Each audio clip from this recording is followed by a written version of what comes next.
Hi, everybody. Welcome in. People are still trickling in, so I'm going to give it a couple seconds.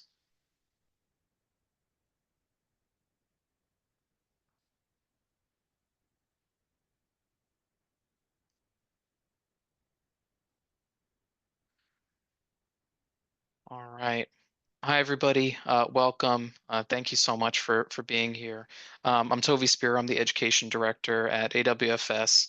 I'm particularly excited to learn what's been going on in the economy from the expert and not just my news feeds.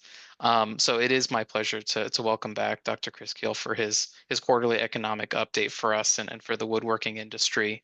Dr. Kill is Armada's chief economist with over 21 years of experience working with private clients and professional associations like AWFS. He also serves as the chief economist for several national business groups, and he's the economic analyst for the Fabricators and Manufacturers Association, where he writes the bi-weekly Fabrinomics. He co-edits the Armada flagship brief, which reaches thousands of business executives 3 times a week.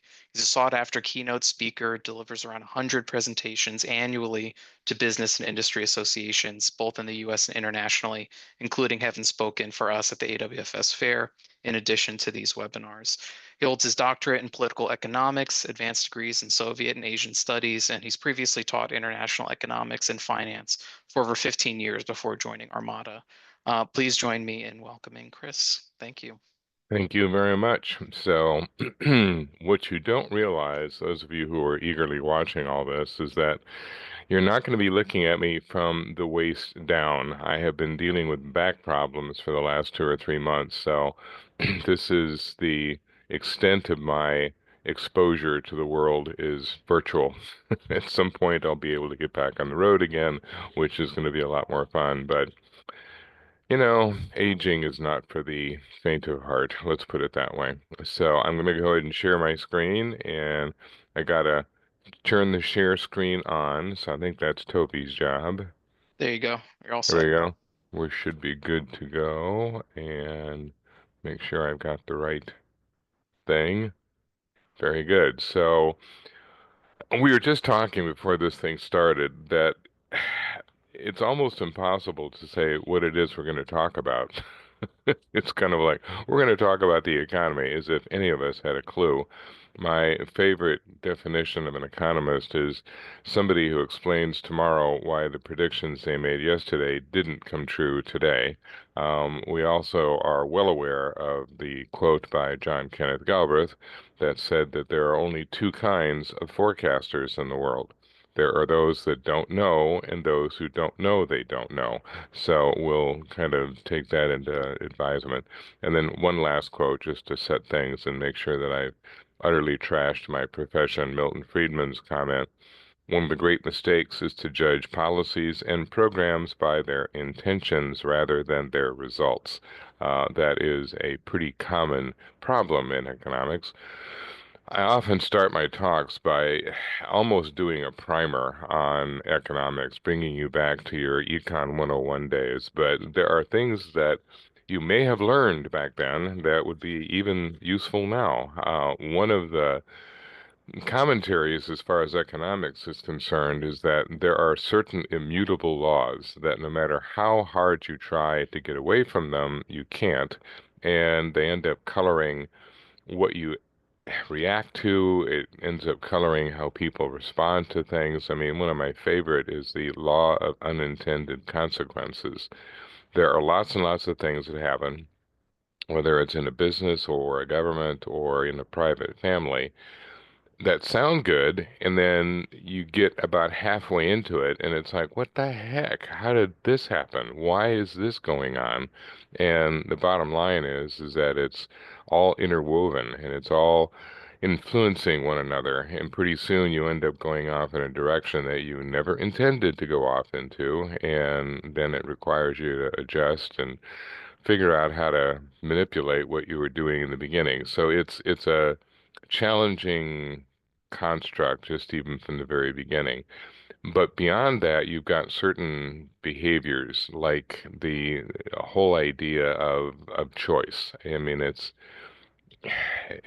there's opportunity cost, and it's one of the things that ends up having an impact on what happens in the economy and individual business. Once you make a decision to do something, you're committed. You can't like change your mind in midstream. You know, you've already gone down a path. You're going to be dealing with what it is that you started before you can really change it. And that happens with government policies, it happens with business strategy, it happens with everything. So we'll kind of come back to that as we go because there are various points in what's going on with the economy that now can that be a little perplexing, and people are still trying to wrap their heads around what it means and how do we tell if we're growing and how do we tell if we're doing the right thing at the right time. So before we get too far into this first slide, if I can get it to come up here. Well, come on now, you can do it.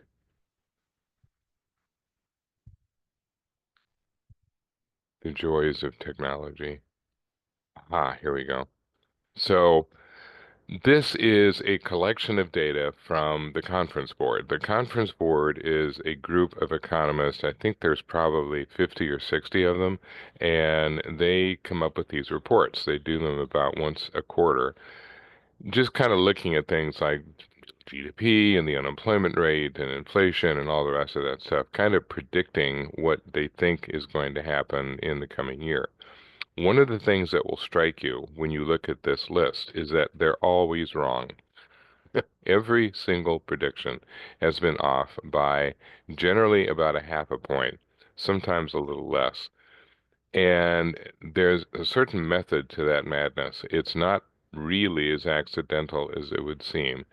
Economists, as a rule, will tend to predict a little bit less positively than might be indicated. They are going to take a more negative position generally. And basically, it comes down to if you predict something bad and it doesn't happen, people aren't terribly upset with you. They're like, yay, it was better than we thought.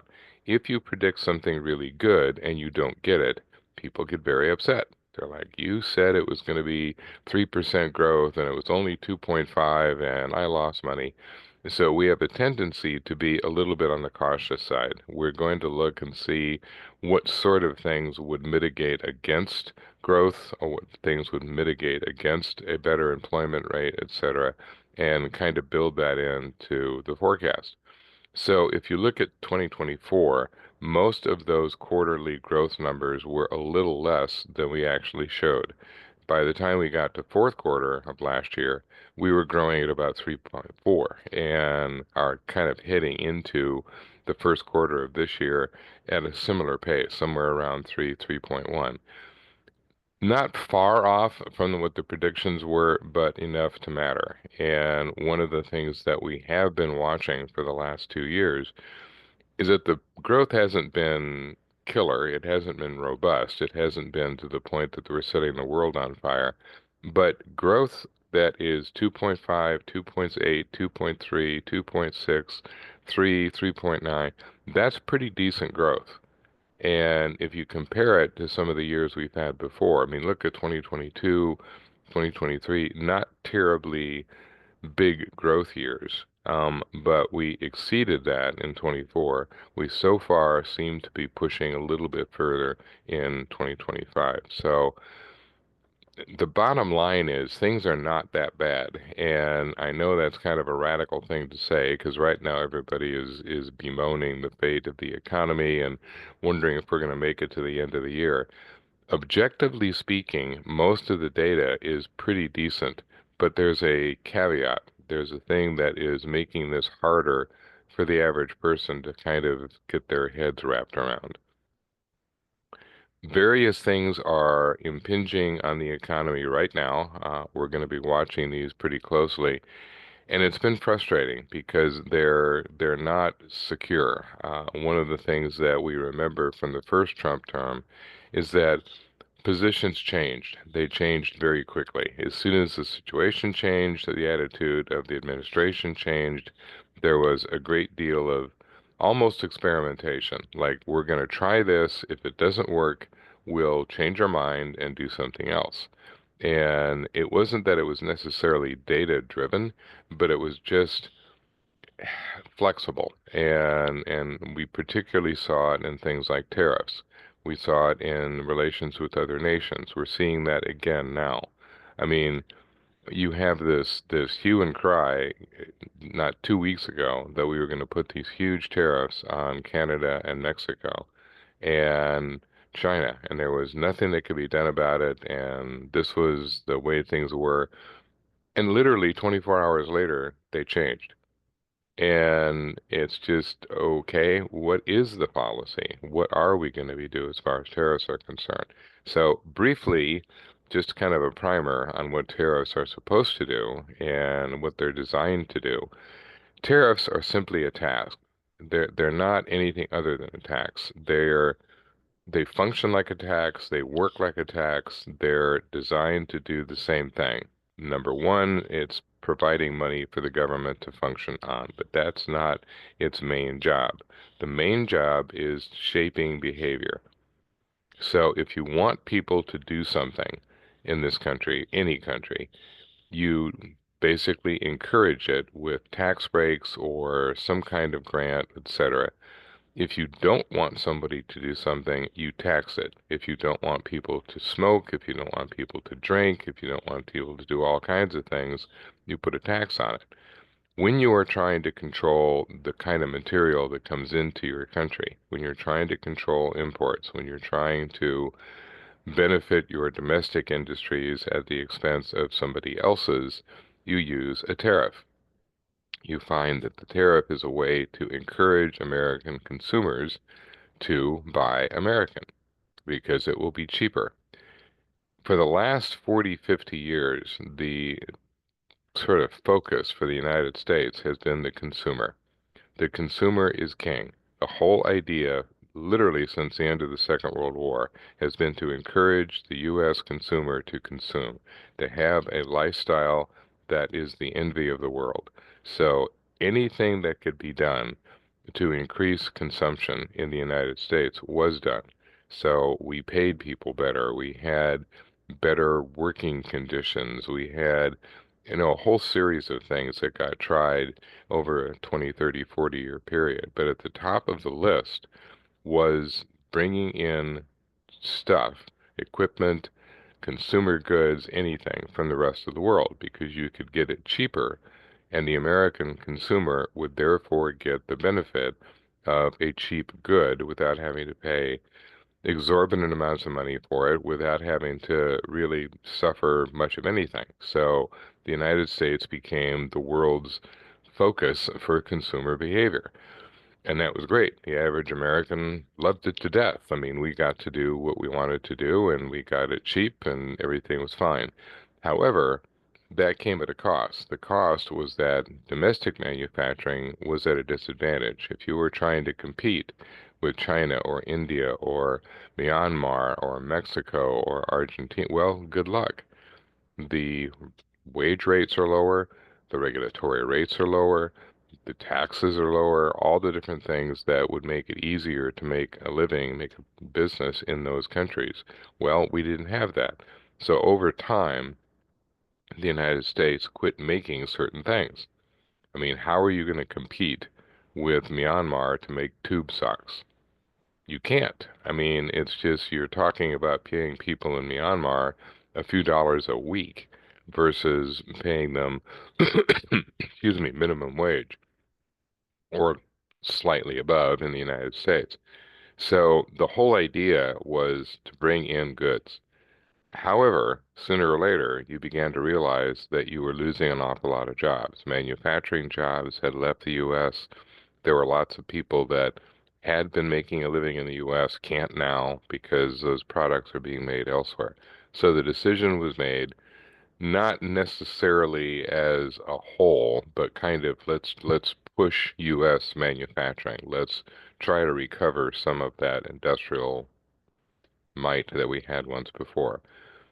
Not a bad goal, but you have to recognize that it has a trade-off too, because it's going to mean that products are going to be more expensive. So if we are making them here rather than China or India or Mexico, well, it's going to be more expensive. So the consumer is going to carry the burden. Really, though, what tariffs do, tariffs are a negotiating point. Tariffs are a bargaining chip, and they have always been used that way. They've been used that way during the first Trump administration. They've been used that way for 500, 600 years. So what you do when you're dealing with other countries is you say, look, if you do what I want you to do, then I won't put a tariff on you. If you don't do what I want to do, I will put a tariff on you. And we saw that right off the bat with Canada and Mexico. We were going to put this massive 25% tariff on goods coming from those two countries, which would cripple both of those economies. They depend a great deal on the United States. We depend a great deal on Canada and Mexico. And suddenly we were confronting outrageously priced products just all the way across the board. But within a matter of 48 hours, it was like, nope, we're just kidding, going to give it another month. And what were we asking in return? Was it something economic? Was it a benefit to the U.S. economy? No, it was Border Patrol people.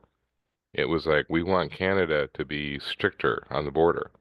We want Mexico to put military troops in place to secure the border. What's that got to do with the economy of the U.S., Canada, and Mexico? Indirectly, maybe, but that's typical of that kind of negotiation. It's like, I want something from you. The U.S. did that for years when it came to Cold War. Like, if you did not want the United States to discriminate against you in some way in trade, well, then you'd better back us against the Soviet Union. But if you decided not to back us against the Soviet Union and you decided to back the Soviet Union instead, well, we're going to put a tariff on you. We're going to make it almost impossible for you to sell your stuff in the United States. It's the time-honored tradition. I want you to do something. Here's the leverage I have to get you to do it.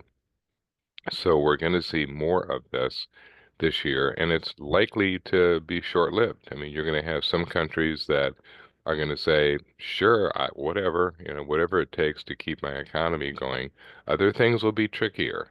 So it's not going to be a clear situation where people just abandon their old tactics. But be aware that you get a certain amount of not particularly honest discussion, like this line at the bottom, 228 billion a year in tax revenues. That makes it sound great.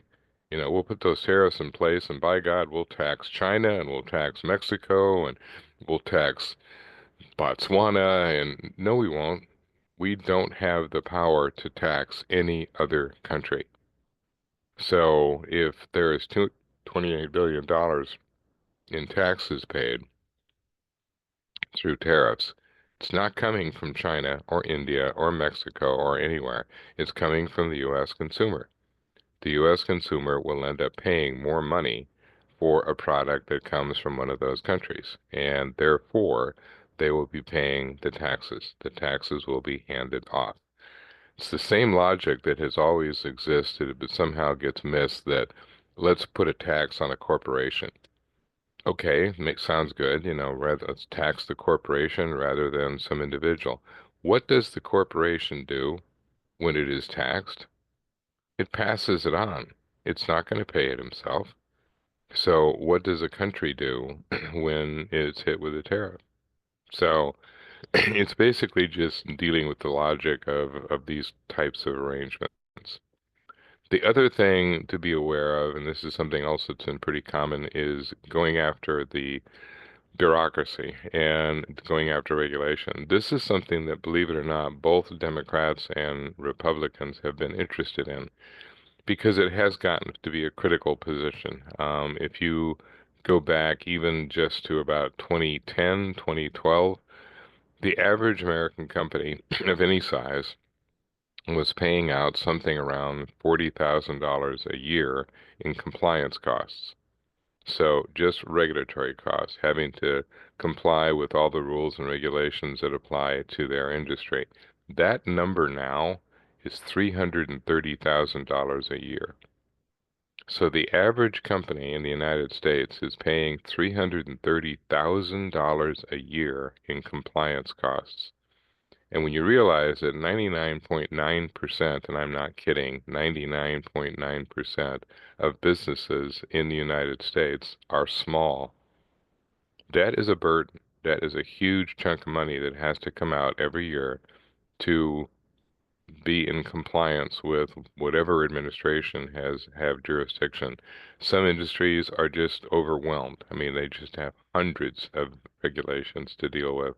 Others may be a little less vulnerable. I mean, one of the groups that I give talks to fairly frequently is the Dry Cleaners Association. You should see the regulations they have to deal with because dry cleaning material apparently is dangerous. And so, I mean, a lot of these small companies can barely make it because of the responsibility to the administrators that they have to deal with. So everyone is looking for ways to cut that burden. Doing that delicately is not easy because there are generally reasons for a regulation. They make sense at the beginning, kind of going back to the judge policies by their outcomes rather than their intent. It's delicate to figure out a way to accomplish two things at once. On the one hand, you want to regulate things that are dangerous or risky. On the other hand, you don't want to make it so onerous that nobody can function. So one of the things that we're going to be watching is that dance. The latest salvo, for example, is going after the agency that provides aid, USAID. This was something created back in the 60s, and it's basically soft power. If you go back to when the USAID was being developed, it was a way to counter the Soviet Union. It was a Cold War venture, is what it boils down to. For those of you who have heard me before, you know that I started out life as a Soviet specialist back in the 80s. So I was all set to study the evil empire, degree in Russian, learn Soviet degree, blah, blah, blah. That was the height of what was known as soft power. The United States wanted to counter the Soviet Union without going to nuclear war. So how do you have a Cold War? How do you have a war that does not involve launching missiles at each other? Well, what you ended up doing was competing economically so that countries would side with the US or side with the Soviet Union, kind of depending on who was giving them the best deal. And the United States would come to the table and say, look, if you play ball with us and you support us, and oppose the Soviet Union, there might be something in it for you. There may be some grants here. We may develop some institutions in your country. We may help you build your economy. We will teach you to do things. I mean, USAID was designed to help countries build. And for many, many years, that was its function. The challenge with any administration like that is that after a while, people get really good at manipulating it and saying, hey, why don't you give me a couple $1 million and I promise I'll be anti-Soviet? Or give me a couple $1 billion and I'll promise to be anti-terrorist. Well, we don't know for sure if they are. They may be playing both ends against the middle, and frankly, a lot of countries did during the Cold War. They took money from us, they took money from the Soviets, they took money from the Chinese, they took money from anybody. So there was a lot of not exactly subterfuge, but it came close. And so when people began looking at things like USAID, they said, why don't we clean this up? Do we really need to be giving all of this aid to countries because of the Cold War, which I thought was dead?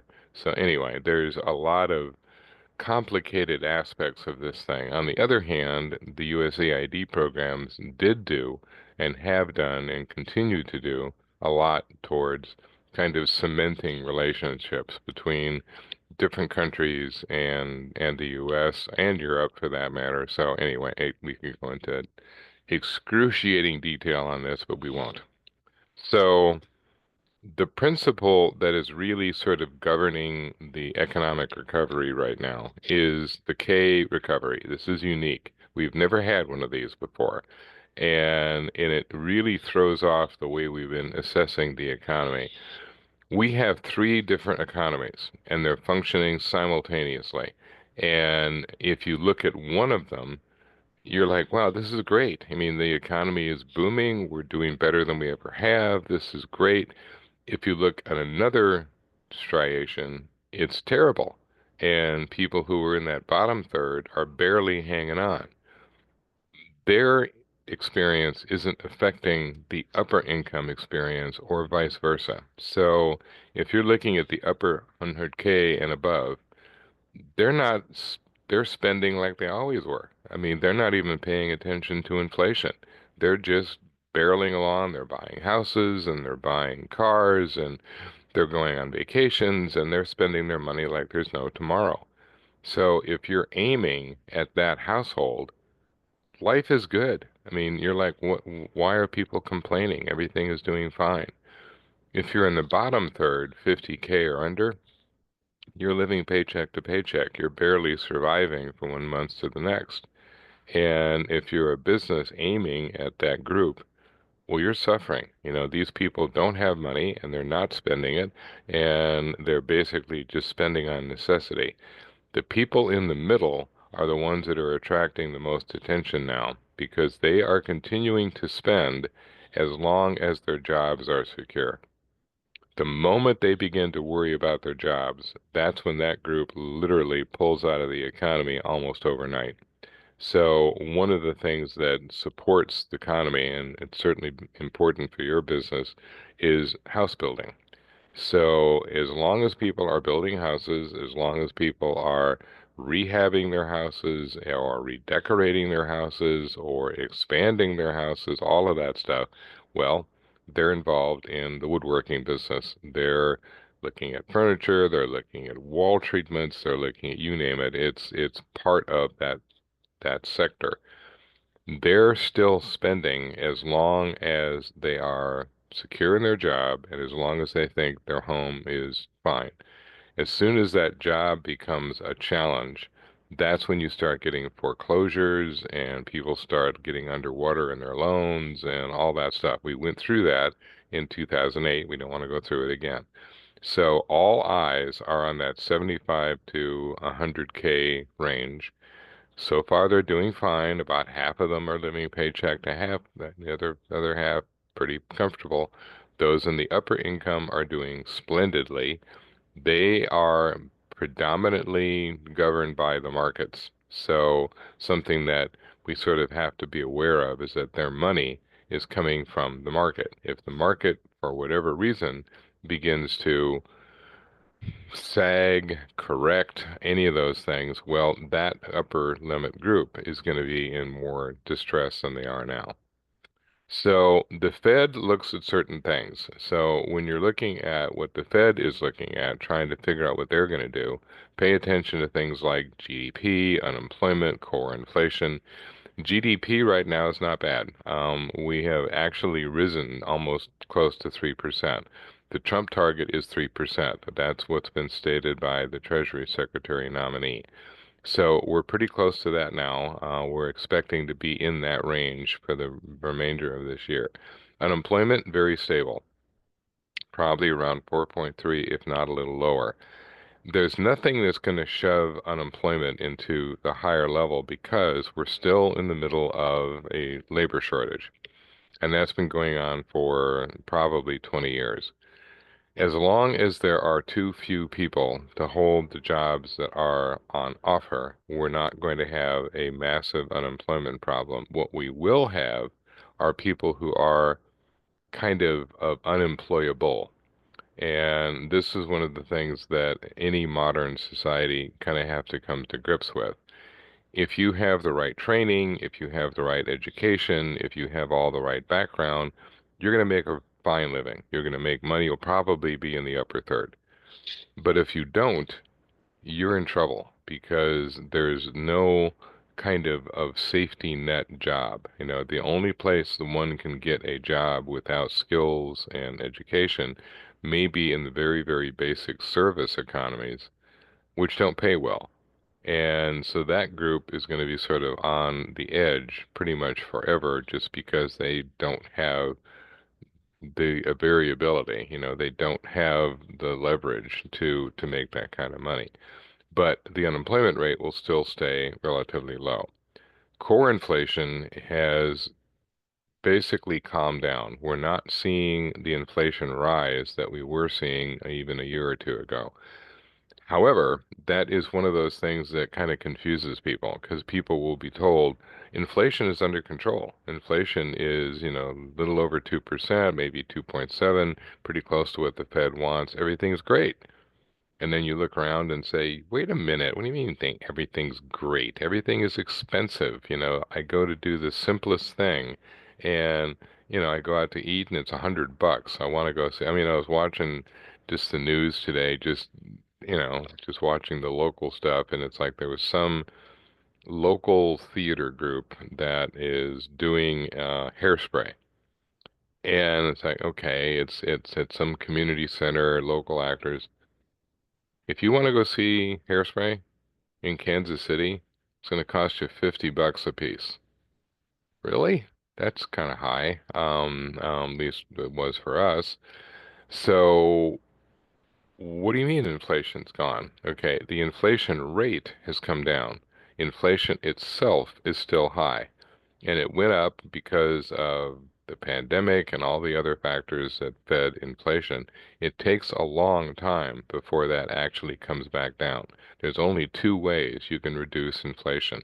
One is to have a good old-fashioned recession, which causes everyone to go out of business, lose their jobs, and, you know, desperately try to survive. We don't want that. The other way is competitive pressure, that companies begin to look around and say, hey, if I charge a little less, I can pick up market share. But then your competitor says, well, I can charge even less than you, and I can pick up market share. And then you say, oh yeah, well, I can go lower than I was before. So you get this race to the bottom where people begin to push their prices down.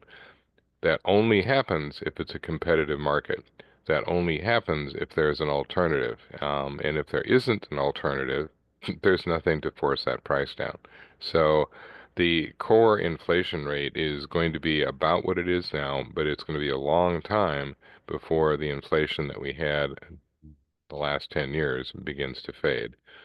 Fed funds rate is going to change very little, probably around 4.4 this year, couple quarter points yet to come in this year, but frankly, the impact of the Fed funds rate is fairly limited now. It's kind of done its job, and there's not likely to be a big surge in activity. Part of the problem is people kind of attribute too much to the Fed rate. I mean, I was listening to people in September talk about how the Fed funds rate was cut by a half a point, and that's going to immediately stimulate housing, and we're going to just see people buy houses right and left. No, they won't. The housing prices don't respond to the Fed funds rate. I mean, barely. What the Fed funds rate is the rate that banks charge each other for overnight loans. What controls housing and mortgage rates are 10-year bond rates. The 10-year bond rates are still high. And as a result, that is keeping mortgage rates high. So it doesn't really matter what the Fed does because that's not the critical measure as far as the housing market is concerned. Q4 was hotter than we thought it was going to be, which is good news, but it also means that inflation will continue to be a bit of a problem. We were expecting 1.9% growth for Q4. What we're getting is 3.4. So, I mean, a lot faster. And kind of surprising because this is the first quarter. First quarters are generally slow. I mean, this is post-holiday. But the biggest contributor to GDP and what always throws the economist off because it's about the most unpredictable of all the things we measure, consumer spending. Every time we think we've got it figured out, we look at the consumer and say, we think they're going to do this. They'll go off and do something else entirely. I mean, if you think about back to good old Econ 101, I mean, it was always the consumer, and we made a lot of assumptions about the consumer. Remember the rational maximizer of expected utility? Well, we think that consumers are rational, that they're going to make decisions based on their best long-term interests, and they don't. They never do. It's just we are a nation of instant gratification is not quick enough. I mean, so if there's an excuse to spend, we spend it. We are the worst saving nation on the planet. We save about 4% of our income, max. Japan saves 17% of its income. So, I mean, we don't save, we spend. And it's unpredictable. We never quite know what it is that's going to trigger the consumer to spend. This last year, a classic. Everyone's worrying about the year. It's an election year. Everyone is concerned, blah, blah, blah. We had one of the best Christmases we've had in decades. Halloween was a barrel of laughs. It was one of the strongest Halloweens we'd had in decades, and the Christmas season was strong as well. We're going into the first of the year in better shape than we normally are. I mean, we're still spending. So as long as the consumer is spending, as long as you've got that income coming in, I mean, it's 71.3% of our GDP, then we don't have a lot to worry about as far as growth is concerned. However, the little caveat here, that can change really fast because all it takes is something to depress the consumer and suddenly make them worry about their income. Generally speaking, that's jobs. So if you want to know what's going to trigger the consumer to suddenly become more frugal, it's going to be the potential for losing their job. Right now, we've not seen big layoffs.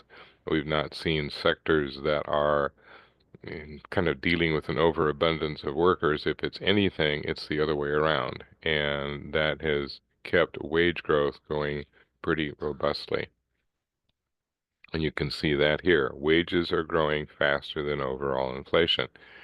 Not in every case. I mean, if you have the leverage and you're a worker, you're sitting pretty because you know that you have a valued commodity. Not everybody has that. I've talked to several people in the manufacturing sector that said, look, 5 years ago, I would have $100,000 a year job and I would have 100 applicants, if not more. The guy said the other day, I had $120,000 a year job.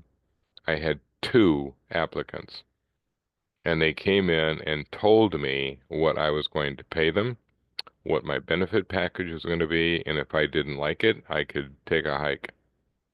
They had the leverage. They knew that they had the skill that I needed, and there was no getting around it. So I just kind of looked at them and said, okay, fine, here's what you're being paid because I can't argue it. That's wage growth, and that drives inflation, and it's really hard to reverse because once you've given somebody a raise, it's pretty hard to reverse it and come back and say, just kidding, we're not going to pay you that much. Nothing has really changed on the inflation front. We're still looking at about 2.7 now.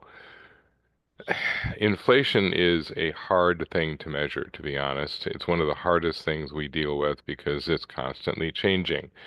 The Fed looks at PCE. The economy as a whole often looks at CPI, which is the Consumer Price Index. The Consumer Price Index is recent. It always comes out at the first of the month, so it's current. And that's why the press likes it. That's why a lot of people like it. The problem with the CPI is that it is a little artificial. It's based on 2 assumptions. It's based on one, that there's an average family of 4, and 2, that you know what that average family of 4 is spending their money on. Well, A, there's no such thing now as an average family of 4. We have boomers and millennials and Gen Z and Gen X, and they all spend differently. We don't really know what they buy, and so it's guesswork. We're sort of assuming that we know what they do. The PCE was personal consumption expenditures. This is much more accurate because it is actually what we spent and what we spent it on. But it takes 2 months to get that data collected. So you can see the limitation right here. The most recent data we have is from October. So we don't know what inflation was in November or December or January. We should be getting the December numbers here shortly. But it's still 2 months behind.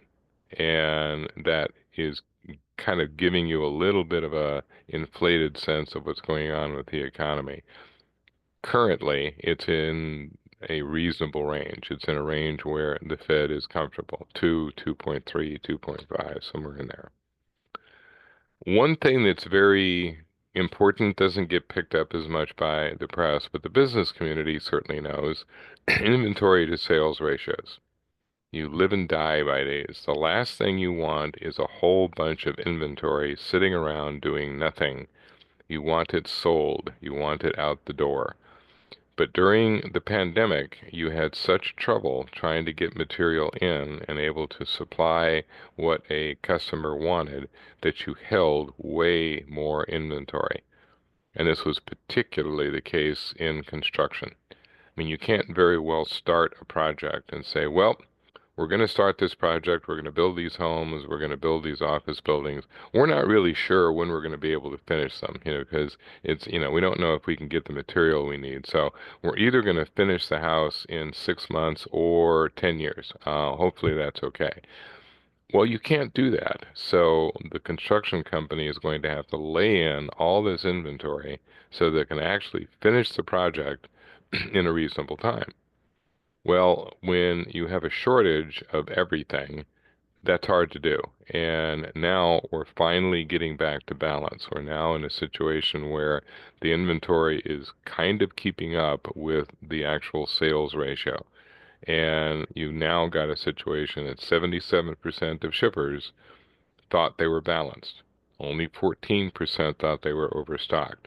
You still have sectors that are overstocked, machinery wholesalers, computer wholesalers, but critically for the industry you're in, furniture, lumber, and construction materials.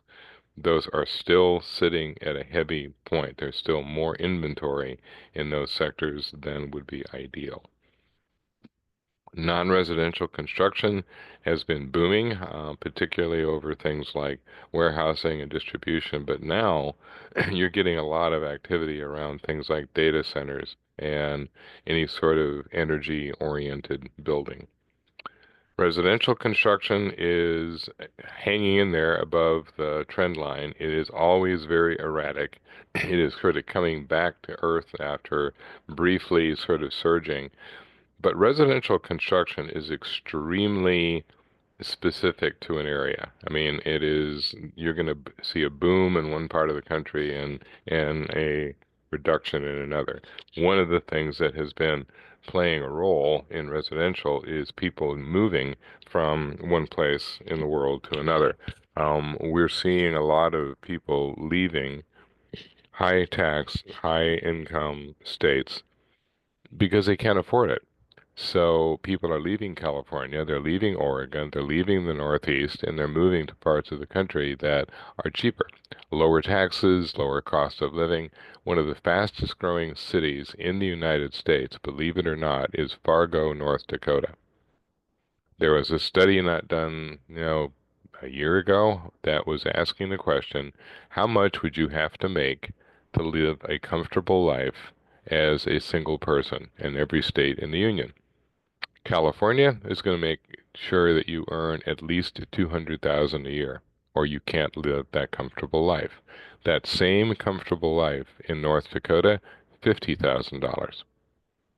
So now you've got people who are saying, I know it snows a lot there. I know it's cold. However, I can do something with that extra $150,000. I have a friend that just moved to North Dakota to retire. And people thought he was nuts. And he said, look, I'm 75 years old. I don't do beaches anymore. I don't like golf. I like to watch movies, swim, and bowl and somebody built a house up here with a indoor bowling alley, an indoor swimming pool, and an indoor movie theater. So I picked that house up for $400,000, and I just watch movies, bowl, and swim. And I know it's 28 degrees below zero. I don't care. I'm just gonna hang in my house and bowl. You're starting to see people relocating around the country looking for those bargains and looking for opportunities, particularly, for example, with families that are like, well, I can't afford to live in these places, not with two and three kids. So residential construction is seeing some pretty significant shifts. Global economy won't go into great detail here, except to point out that most of the rest of the world is in the same space we're in. This is the Purchasing Managers Index. Anything over 50 suggests growth. Anything under 50 is contraction. If you look at the chart, most of the countries in the world are slightly under 50. They're not in deep distress yet. They're 49.4, 49.6. So they're within shouting distance of growth, but they've seen a bit of a sag. There's 16 of them now that are in contraction. 6 months ago, it was probably half that. Industrial production and manufacturing, which picks up your industry as well, it's kind of recovering. It's not surging as it was, but it is definitely holding its own. It's in the area above its normal run. And by the way, these charts, these are from Armada, and we developed this about 5 or 6 years ago. And I would like to take a great deal more credit for this, but our model builder is a retired lieutenant colonel who used to be in the artillery, and he pointed out that in his old job, accuracy was really important. So he's got a very sophisticated system to track what happens with his shells, which he now applies to the economy. Our accuracy on these predictions have been 96, 97, 98%. He looks at about 22 different variables as to what is going to affect demand in any given sector. Like we looked at manufacturing here, we looked at the residential, non-residential construction. We ran through a whole series of these. Deficit, don't want to go into a lot of detail here except to say it's a big problem. You hear a lot of conversation about the government budget. Just be aware that the majority of it is in 4 or 5 categories. It's Social Security, Medicare, Medicaid, the military. The area that most concerns people is that upper right-hand box. That's the debt on the deficit. Right now, we're spending 500 billion a year on people who bought the bonds. Most of those bonds, by the way, are owned by the government itself. So back in the last recession, the Fed was and the Treasury were pumping money into the economy by buying bonds. And so today, 60% of the bonds that are owned outside or owned by entities are owned by the Treasury and the Fed itself. 40% are owned by investors. 20% foreign investors, 20% domestic investors. So the majority of the money that has been borrowed, basically, has been borrowed by the government itself. Consumer spending continues to remain historically high, kind of a reflection of that upper third and their aggressive spending. So even though the lower third isn't doing any spending much at all, the upper third is still pounding the economy along like there's no tomorrow. Retail forecast, very strong. I mean, that's one of the strongest ones we've seen. It's not even dipping below the trend line. So lots and lots of activity. We saw it surge towards the end of last year. It was still growing at the beginning of this year. So people are, they've got money. The people who have money are spending it. And so those who don't have money are just kind of like kids at the window looking at the toys, trying to figure out how they get one. Regional growth spots, we're pretty much aware of these. This hasn't been changing much over the last several years, but you don't see a lot of growth on the West Coast. You don't see a lot of growth in the Northeast. The growth has been in the Southwest, Southeast, and in the Midwest. A lot of it following things like reshoring, following transportation corridors, following energy. The single biggest determinant now for companies relocating is availability of energy. So one of the big issues that's going to be coming up sooner than later, just to handle AI, is going to require 43 terawatts of additional energy, which means that we're going to have to get energy from everything: oil, gas, coal, nuclear, wind, solar, hamsters on wheels, anything we can get, because our energy deficit is serious. If we do not increase the energy production in this country, we literally are going to be dealing with brownouts and blackouts because we just don't have enough capacity, particularly if some of these things are developed. I mean, we build a new data center about every week just to handle what's going on with technology. I mean, when you realize that Microsoft bought 3 Mile Island and opened up the second reactor because they said, look, it wasn't damaged. The first one was, but this one is okay. So when it's okay to open up 3 Mile Island to provide power for your data center, you know the world has changed somewhat. Corporate investment is still steady. It is still barreling along at record levels, basically an indication that people are trying to find replacements for people. If you can't find people, use robotics, use cobotics, use AI, use anything other than the people you can't find. So the corporate investment in the economy as a whole is still very strong, still sitting at above 73 million billion dollars, which is staggering. Oil and gas, not a huge thing for the industry that you're in, but it affects everything in the economy. We are independent North American oil users. We are now in a position where we don't really have to bring oil in from anywhere outside the US, Canada, and Mexico. We still buy from the Middle East. We still buy from North Africa if it's on sale, if it's a good deal, if it's a blend that we need. But we are now the world's biggest oil producer. We're the world's biggest oil exporter. So we're very, very different situation than we were even 10, 15 years ago. What this translates into is cheap oil and cheap gas. Crude going to be somewhere in the 60s, according to the latest EIA numbers. Diesel down in the low threes, gasoline down in the low threes, maybe the high twos. So it's a very different environment than would have been the case even a few years ago. U.S. production touching all-time highs, 13.3.1 million, and this is before some of the new encouragements that are being given to the energy sector. I mean, there was an attempt to control the amount of energy that was being produced in the U.S. under the Biden administration. That won't be happening now. And as a result, the only real limitation is demand. Is there a demand for that oil? Right now, we consume around 20 million barrels a day. We're producing around 13 to 14 million barrels a day.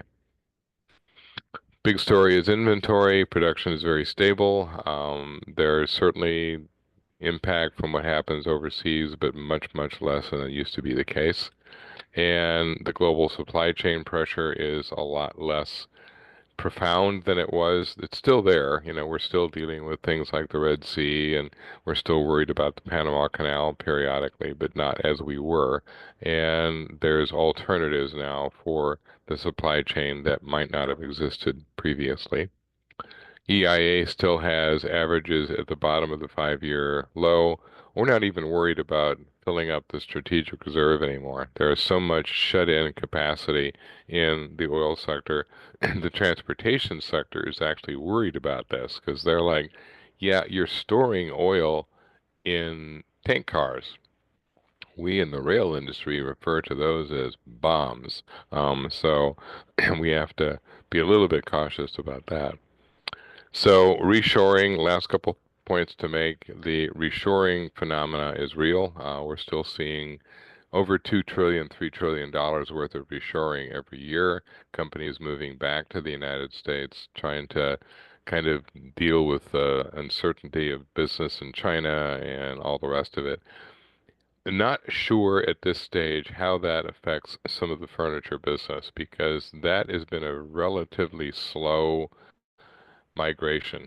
There's a lot of desire to take advantage of the cheap production outside the United States. However, you're starting to get people saying, "Yeah, but I don't like the uncertainty of where my product is going to come from, what the quality is going to be, what if things get worse." There's the potential to see tariffs play a role, depending on where the material is coming from. So keep an eye on that, particularly because of the reshoring would be relatively quick. I mean, it's not like companies in the United States would be completely unfamiliar with how to make the product that's being made elsewhere. So, last comment on debt, just so we don't feel that we're the only ones who are in debt. This is the U.S. population.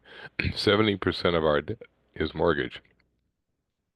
So, we hear a lot about things like credit cards and student loans and all that, which are significant, but the biggest chunk of our debt is mortgages. So, if something should happen to the housing market, that would have an almost immediate impact on the economy as a whole. So, I think I've magically run just about to the end of my time here. So I'm going to stop saving. And if there are any questions, I'll be glad to take them. If not, feel free to send me an email at your heart's content. I'll be more than happy to be long-winded in print as I am in public. So, any questions at all? And if not, then I'll let you go back about your business and enjoy Thursday. And if anybody, if you do have questions, feel free to put them in the Q&A and we can read them out for you. Chris, I will say, as we're waiting for questions or not, you've definitely convinced me to invest in hamsters for our energy needs. So thank you for the tip. I think it is it's the next big thing. It's just and just think about all the new jobs for hamster wrangling. Tiny little lassos. Exactly. All right, I'm not seeing any questions. So, Chris, I just want to thank you so Thank much you. again for joining us and everybody for tuning in. And we will see you next quarter. Very good. Thanks much. Enjoy Thanks, your days. everybody.